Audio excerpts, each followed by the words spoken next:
आदरणीय कमलनाथ जी, जो मध्य प्रदेश कांग्रेस कमेटी के अध्यक्ष हैं और मध्य प्रदेश के पूर्व मुख्यमंत्री जी हैं, प्रदेश के हितैषी हैं, गरीबों के हितैषी हैं, उनका दौरा कार्यक्रम रीवा का, मनगवा का सुनिश्चित हो गया है। 19 फरवरी को प्रातः 11 बजे रीवा वो वायुयान से आ जाएंगे। 11:20 पर मनगवा पहुंचेंगे। ये मिनट टू मिनट प्रोग्राम जारी हुआ है, ऑफिशियली भी जिला प्रशासन को दे दिया है। और 11:30 से हमारी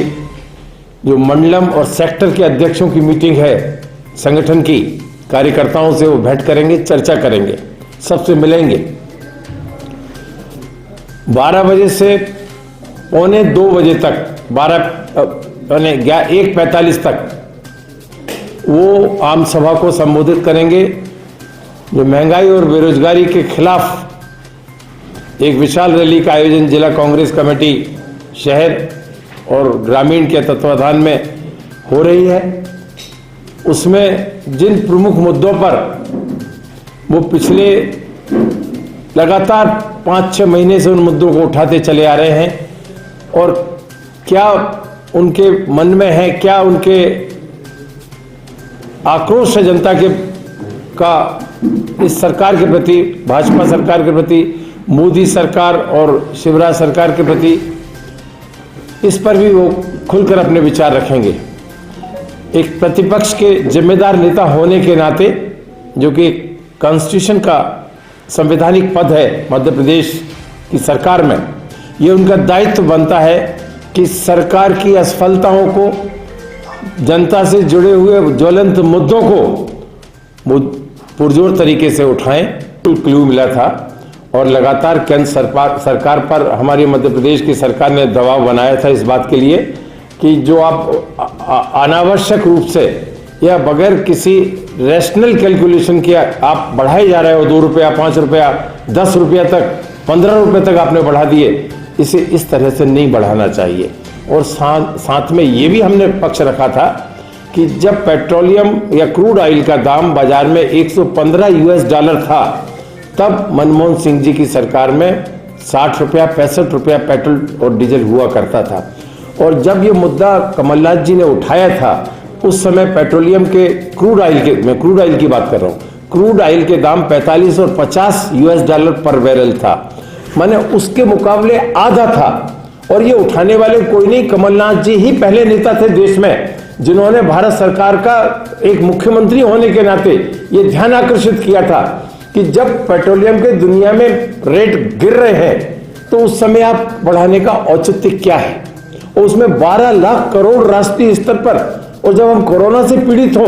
जब हमारे देश के ऊपर इतना बड़ा संकट आया हो, उस समय आप ये टैक्सेशन आम जनता पर लगा रहे हो। ये सबसे पहला सवाल पूरे देश में कमलनाथ जी ने करा था, क्योंकि केंद्रीय मंत्री रहे, वो केंद्रीय बजट को जानते हैं, प्रोसीजर को जानते हैं, और ये उन्होंने एक्साइज ड्यूटी और अपने प्राइस राइज करके, क्योंकि उन्हें बेनिफिट देना था। उनके जो क्रॉनिक कैपिटलिस्ट हैं, कौन है उनके नाम बताने की मुझे जरूरत नहीं है, 2-3 लोग जो है सब आप जानते हैं, चाहे अडानी हो, चाहे क्या है दूसरे, अंबानी हो, इनकी जो रिफाइनरी, इसको फायदा हुआ। कांग्रेस के टाइम पर इतने 70 सालों में कभी 2 रुपए, 3 रुपए से ज्यादा कभी बढ़ाओ तो बता दो। 10 रुपया, एक स्ट्रोक में 5 रुपया, अरे 120, 125 में पेट्रोल खरीदा है मोटरसाइकिल, स्कूटर के लिए लोगों ने। और आज मैं फिर आपसे कह रहा हूं इस बात को, क्योंकि आपके प्रश्न का जवाब पूरा करना है मुझे, कि जब पेट्रोलियम के दाम दुनिया के अंतर्राष्ट्रीय बाजार में $91 प्रति बैरल हो गए हैं, तो अब चुनाव निपट जाने तो उत्तर प्रदेश उन 5 राज्यों के, फिर यदि 10-15 रुपया ना बढ़ जाए, हम बिल्कुल साफ कर रहे हैं, सबको ये दिख रहा है ये कि आने वाले समय में फिर पेट्रोलियम के दाम बढ़ेंगे। 10 रुपए चुनाव के कारण कम करे सरकार ने, और इन्होंने वसूली कब करी, जब अंतर्राष्ट्रीय बाजार में भाव कम थे। अब 91 से $95 हो गया है पर बैरल क्रूड ऑयल। इसका मतलब यह है कि फिर आगे बढ़ने की पूरी गुंजाइश है, और इस बात की हम आशंका व्यक्त कर रहे हैं, आने वाले समय में डीजल, पेट्रोल, खाद, घरेलू डोमेस्टिक गैस, इनके दाम 10 रुपया, 8 रुपया, 15 रुपये तक कभी भी बढ़ सकते हैं। कांग्रेस के टाइम पर घरेलू गैस के दाम 350 रुपए थे, कई बार बढ़ने के बाद, और इन 5 सालों में घरेलू गैस के दाम 350 रुपए से बढ़कर आज 850 900 रुपए, बल्कि 900 भी क्रॉस कर गया है। मैंने इतना तो नहीं होना चाहिए कि 5 साल के अंदर 3 गुनी प्राइस हो जाए। इसलिए इसका आक्रोश जनता में है और इसको आवाज उठाने की बात कांग्रेस एक प्रमुख विपक्षी दल होने के नाते करेगी और हमारे नेता कमलनाथ जी इसको अंजाम दे रहे हैं।